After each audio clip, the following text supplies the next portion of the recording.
शुरुआत एक बड़ी खबर के साथ। अमेरिका ईरान के बीच समझौता हुआ है। दोनों देशों ने एमओयू पर हस्ताक्षर किए। फिलहाल इलेक्ट्रॉनिक रूप से हस्ताक्षर किए गए हॉर्मुज स्ट्रेट समेत कई बातों पर सहमति बनी है। अमेरिकी नाकाबंदी खत्म हो जाएगी। तेल पेट्रोकेमिकल पर लगी पाबंदियां सस्पेंड होगी। फिलहाल इलेक्ट्रॉनिक का जो सामान है उस पर भी बात हुई है। हॉर्मुज स्ट्रेट समेत कई बातों पर सहमति बन गई है। ये बड़ी खबर आपको बता रहे हैं और कुल मिलाकर अगर ऐसा है तो निश्चित तौर पर ये एक अच्छी खबर आप कह सकते हैं, ना सिर्फ भारत के लिहाज से बल्कि पूरी दुनिया के लिहाज से।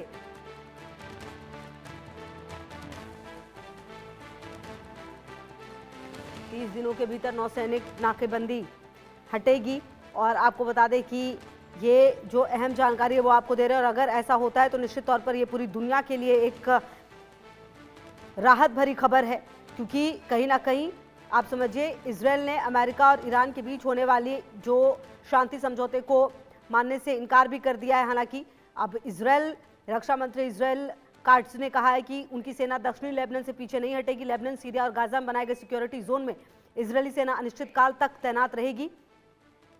अब 14 पॉइंट के एमओयू में क्या क्या है देखिए। ईरान, लेबनान और बाकी सभी मोर्चे पर युद्ध तुरंत बंद होगा। No war. दूसरा क्या, अमेरिका और इजरायल फिर कोई नया युद्ध शुरू नहीं करने की गारंटी देंगे।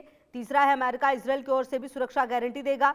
चौथा है होर्मुज में अमेरिकी नौसैनिक नाकाबंदी हटाई जाएगी। वहीं यह भी है कि ईरानी जहाजों और समुद्री व्यापार पर पाबंदियां खत्म कर दी जाएगी।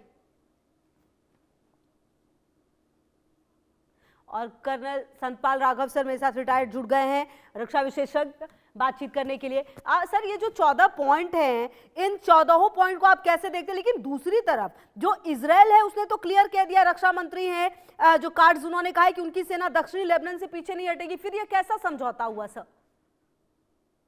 जी देखिए, लगभग 4 महीने के जो युद्ध है, युद्ध जैसी स्थिति अभी है, यह एक बहुत ही शुभ संकेत है पूरे विश्व के लिए कि दोनों देश यानी कि अमेरिका और ईरान का ये समझौता हुआ है।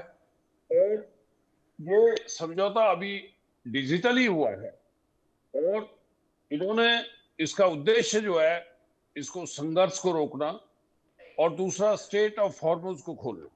ये बहुत बड़ा एक राहत है, पूरे विश्व के लिए एक राहत है।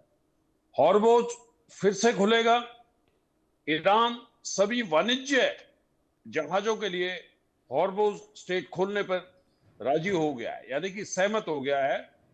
अमेरिका ईरानी बंदरगाहों पर लगी अपनी नौसैनिक नाकेबंदी को हटाएगा और इसके अलावा तेल और पेट्रोकेमिकल पर जो प्रतिबंध है उसको भी उन्होंने राहत देने की बात की है। इससे ईरान फिर से दोबारा से तेल बेच पाएगा। लगभग जो 25 अरब डॉलर की जो संपत्ति जो फ्रीज कर रखी थी अमेरिका ने, उसमें भी उन्होंने इसको ड्राफ्ट में शामिल किया है और इसमें भी इसको राहत मिल जाएगी। परमाणु कार्यक्रम में ईरान ने अपनी प्रतिबद्धता जताई है कि वो इसके लिए आगे नहीं बढ़ेगा। यूरेनियम और एनरिचमेंट और परमाणु कार्यक्रम में अगले 60 दिनों में इस पे एक व्यापक वार्ता होगी।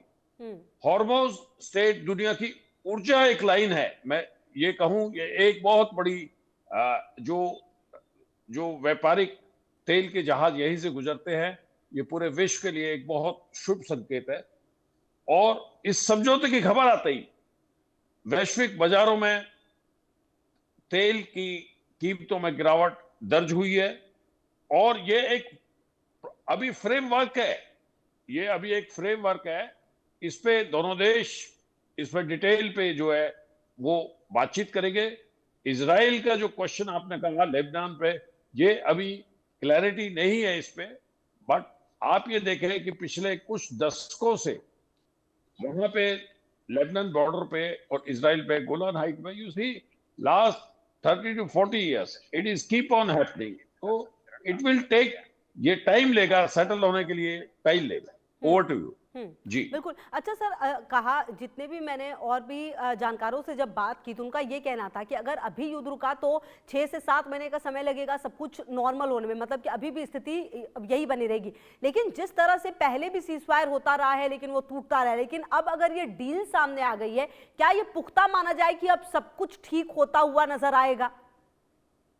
जी, देखिए जो पहले जो भी एग्रीमेंट्स हुए थे वो बड़े वॉलेटाइल थे, यानी कि बड़े फ्लेक्सिबल थे।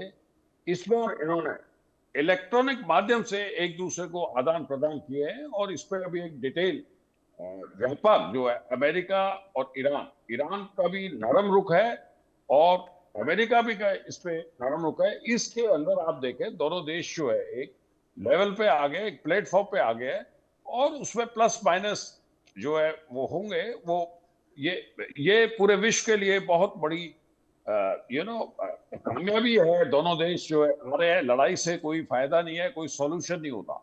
समझौता हमेशा टेबल पे होता है, और जितनी लड़ाइयां हुई हैं वो आज के युग के अंदर या पहले भी वो एक समझौते के रूप लेती है। तो ये इस तरह की प्रक्रिया दोनों देशों के बीच में, ये बड़ा ही एक अच्छा संदेश है, विश्व के लिए संदेश है। जी अच्छा सर, कोई भी आप ये जो 14 पॉइंट देख रहे हैं हम सामने आए, इसमें से कोई ऐसा पॉइंट आपको लग रहा है जिस पर कि आगे बात बिगड़ सकती है? जी, देखिए एक तो ईरान का जो विशेष वो है, जो उसके प्रॉक्सीज है, उस पर भी वो पूरा जो है ना वो फोकस करेगा।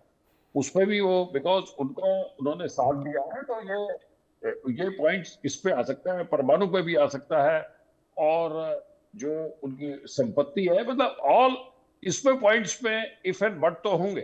पर एक कंप्रोमाइज अभी एक स्टेज आ गई है जहां पे दोनों देश एडजस्टमेंट करके इसको जो है सफल बनाएंगे। ये आज विश्व की जरूरत भी है। जी बिल्कुल। और सर, कहीं ना कहीं जो बात इस सेटलमेंट में कही गई है, एक पॉइंट ये भी कहा गया है कि ईरान और इजराइल के हमले जो है वो पूरी तरह से रुकेंगे और आगे भी हमले नहीं होंगे, इसकी गारंटी भी देनी पड़ेगी। देखिए, जितने भी वर्ल्ड ओवर आप देखें, जहां पे पीस कीपिंग फोर्स डिप्लॉय हो जाती है वहां तो ये रुक जाते हैं। नहीं, जहां पे पीस कीपिंग फोर्स नहीं होते यूएन के, तो वहां पे छोटे मोटे जो है एसिमेट्रिक वॉरफेयर है, ये वहां पे चलते रहेंगे। It takes time, but intensity जो उनका है वो बहुत ही कम हो जाएगी। जी अच्छा, और सर एक बात ये भी तो है कि ईरान को ये बहुत अच्छे से पता है होर्मुज स्ट्रेट की अहमियत, उसको इस युद्ध ने बहुत अच्छे से बता दी। पहले भी पता था लेकिन इस युद्ध ने बता दिया कि तुरुप का इक्का वही है। कुल मिलाकर कुछ भी होगा तो फिर होर्मुज स्ट्रेट तो है, ये बात ईरान भी बहुत अच्छे से समझ रहा है। जी, देखिए ये उसका एक ज्योग्राफिकल जो ईरान की है लोकेशन है, वो एक बहुत ही अच्छी सूटेबल है, डिफेंसिव है। हॉर्मोज एक स्ट्रेटेजिक पॉइंट भी है, और वहां पे डिफेंसिव बहुत अच्छा बनाया जाता है। जो वहां पे बाहर की फोर्स आती है तो उनके लिए बड़ा एक मुश्किल काम है। लेकिन इसको मैं ये कहूं कि ईरान जो है, जो आपने कहा कि ये उसका इक्का है या तुरुफ़ा है, इसमें कोई हर एक जो बैटल लड़ी जाती है उसके जो ज्योग्राफिकल जो कंडीशंस है, यानी कि उसकी लोकेशन जो है वो बहुत ही निर्भर होती है। जो जी बाहर की फोर्सेस आती है उनको डिप्लॉयमेंट और ज्यादा करना पड़ता है, एफर्ट्स ज्यादा डालने पड़ते हैं, तो ये इसको नेचुरल डिफेंसिव पोजीशन है। इसके बारे में मैं आप बताऊं कि ईरान के जो कुछ कट्टरपंथी ग्रुप है वो इस समझौता का विरोध भी कर रहे हैं। उनके ठीक है अंदर सर, जो बिल्कुल। है। Thank you so much sir, आपने अपना कीमती वक्त दिया। बहुत शुक्रिया आपका मेरे साथ जुड़ने के लिए।